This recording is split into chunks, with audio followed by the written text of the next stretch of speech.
Hi, ഇന്നത്തെ recipe തക്കാളി മെഴുക്ക് പുരട്ടിയാണ്. ഇത് വളരെ സിമ്പിളായിട്ട് നമുക്ക് എങ്ങനെ തയ്യാറാക്കാമെന്ന് നോക്കാം. ഇവിടെ ഞാൻ 6 തക്കാളി എടുത്തിട്ടുണ്ട്. അതുപോലെ വറ്റൽമുളക് 4 എണ്ണം, ഒരു സവാള. ഈ മെഴുക്ക് പുരട്ടിക്ക് ഏറ്റവും ബെസ്റ്റ് കോമ്പിനേഷൻ ചപ്പാത്തിക്കും ചോറിനും ഒപ്പമാണ്. ഇപ്പം ഞാൻ തക്കാളി നന്നായിട്ട് കഴുകി എടുത്തിരിക്കുന്നതാണ്. ഇപ്പോൾ തക്കാളി ചെറുതായിട്ട് കട്ട് ചെയ്തെടുക്കാം. ഇപ്പോൾ ആദ്യം ഞാൻ തക്കാളി കട്ട് ചെയ്യുന്നത് ആദ്യം രണ്ടായിട്ട് മുറിച്ച് പിന്നെ ചെറിയ ചെറിയ കഷ്ണങ്ങളാക്കി നടുക്കൊന്നും കൂടെ കട്ട് ചെയ്ത് ആ രീതിക്ക് കട്ട് ചെയ്യുകയാണ് ചെയ്യുന്നത്. ഇതുണ്ടാക്കുമ്പോൾ കുറച്ച് ചെറുതായിട്ട് കട്ട് ചെയ്യുന്നതാണ് നല്ലത്. അങ്ങനെ എല്ലാ തക്കാളി ഞാൻ കട്ട് ചെയ്തെടുക്കുന്നുണ്ട് ഇവിടെ.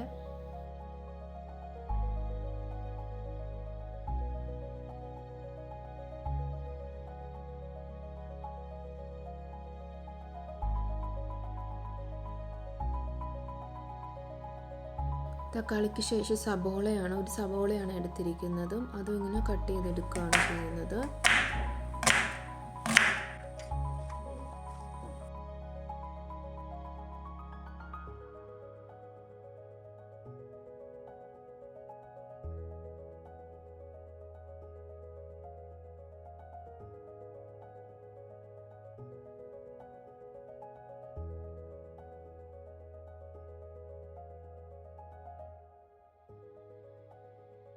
വറ്റൽമുളകും ജസ്റ്റ് ഒന്ന് കട്ട് ചെയ്ത് വെച്ചു. ചെറിയുള്ളി 5-6 എടുത്തിട്ടുണ്ട്, അതും ഒന്ന് ചെറുതായിട്ട് കട്ട് ചെയ്ത് വെച്ചിട്ടുണ്ട്. 2 തണ്ട് കറിവേപ്പില എടുത്തിട്ടുണ്ട്.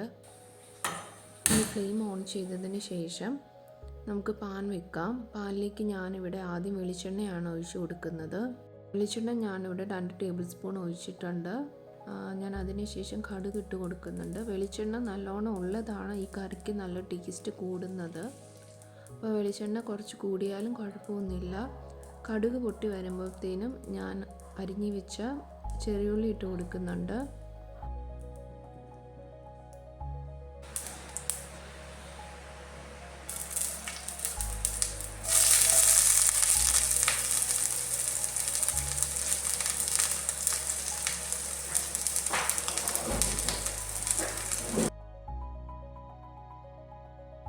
ഇതിനുശേഷം നന്നായിട്ടൊന്ന് മിക്സ് ചെയ്തെടുക്കുകയാണ് ചെയ്യുന്നത്.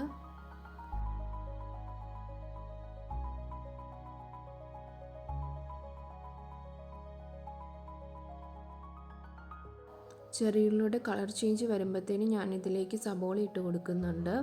അതിനുശേഷം ഞാനിത് നന്നായിട്ടൊന്ന് മിക്സ് ചെയ്തെടുക്കുന്നുണ്ട്. 1/2 ടീസ്പൂണോളം ഞാനിവിടെ ഉപ്പ് കൂടി ഇട്ട് കൊടുക്കുന്നുണ്ട്. എല്ലാം ഒന്ന് മിക്സ് ചെയ്തതിന് ശേഷം ഇതിലേക്ക് തക്കാളി നേരത്തെ അരിഞ്ഞു വെച്ചത് ആഡ് ചെയ്യുന്നുണ്ട്.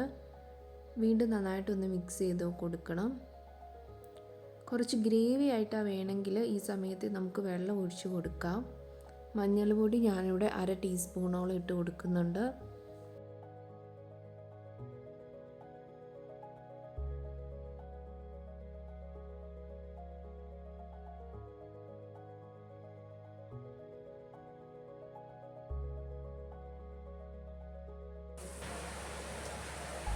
എല്ലാം നന്നായിട്ടൊന്ന് മിക്സ് ചെയ്തതിന് ശേഷം ഞാൻ മൂടി വെക്കുന്നുണ്ട്.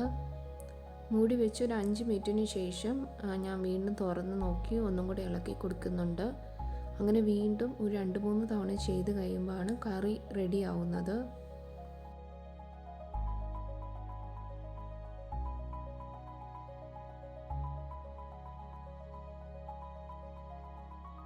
ഓരോ തവണയും മൂടി തുറക്കുമ്പോൾ നന്നായിട്ടൊന്ന് ഇളക്കി മിക്സ് ചെയ്യണം.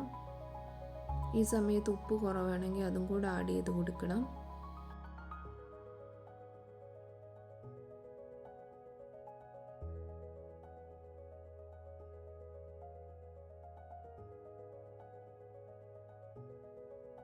കറി റെഡി ആയിട്ടുണ്ട്. ഇനി നമുക്കിതൊരു സെർവിങ് ഡിഷിലേക്ക് മാറ്റാവുന്നതാണ്. Thank you so much.